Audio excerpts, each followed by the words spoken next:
Assalamualaikum warahmatullahi wabarakatuh.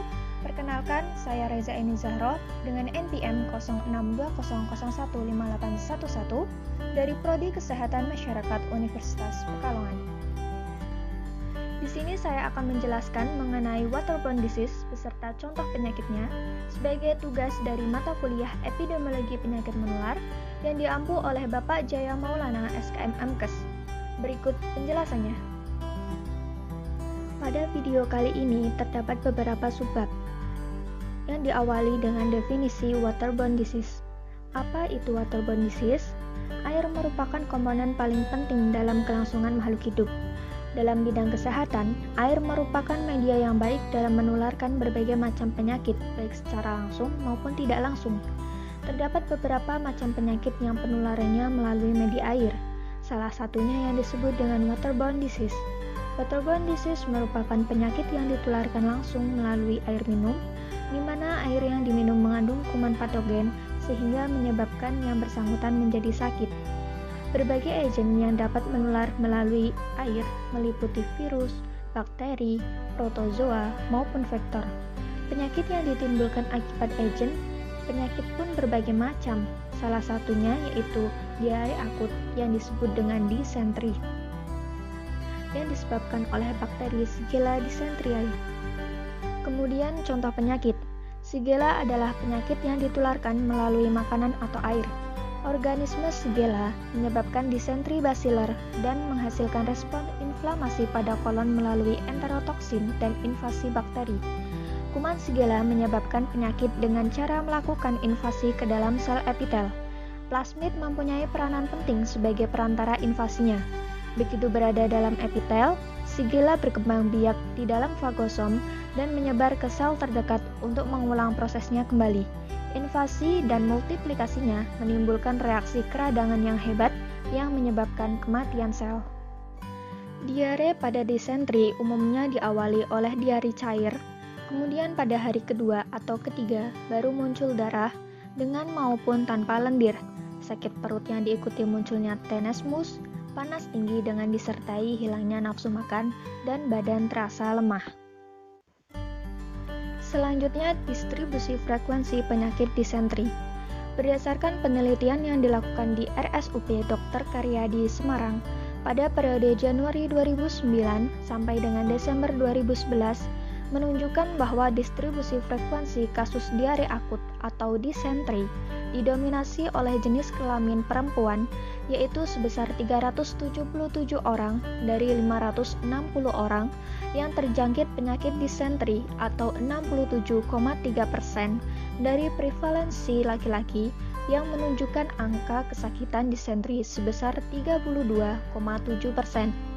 Sedangkan menurut kelompok umur menunjukkan bahwa pada tahun 2009 sampai 2011 kasus diare akut atau disentri terbanyak ditemukan pada kelompok umur 50-59, yaitu sebesar 20,2%, dan diikuti oleh kelompok umur 60-69, yaitu sebesar 18,7%. Selanjutnya, cara penularan. Kuman penyebab disentri biasanya menyebar melalui fekal oral, kontak dari orang ke orang, atau kontak dengan alat rumah tangga. Infeksi ini menyebar antara lain melalui makanan atau minuman yang tercemar tinja atau kontak langsung dengan tinja penderita. Dan ini biasanya terjadi pada daerah dengan sanitasi dan higien perorangan yang buruk. Faktor penentu terjadinya diare akut adalah faktor penyebab atau agent dan faktor penjamu atau host. Adapun perilaku dan keadaan yang dapat meningkatkan risiko terjadinya diare atau memperberat penyakit disentri antara lain: yang pertama, menggunakan air minum yang tercemar oleh kuman Shigella. Yang kedua, tidak membuang tinja dengan benar. Yang ketiga, tidak mencuci tangan dengan sabun setelah BAB. Selanjutnya, tidak memberi ASI secara penuh, terutama 4-6 bulan pertama kehidupan. Dan yang terakhir, menyimpan makanan masak pada suhu kamar selama beberapa jam. Kemudian faktor resiko. Penyakit disentri dapat terjadi dengan beberapa faktor penunjang, di antaranya yaitu faktor lingkungan, faktor sosial ekonomi, faktor pendidikan, dan faktor terhadap laktosa.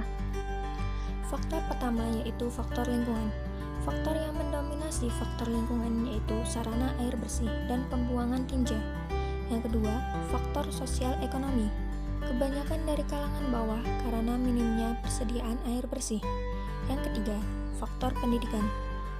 Penelitian menunjukkan bahwa pendidikan yang rendah, maka pengetahuan yang dimiliki adalah terbatas.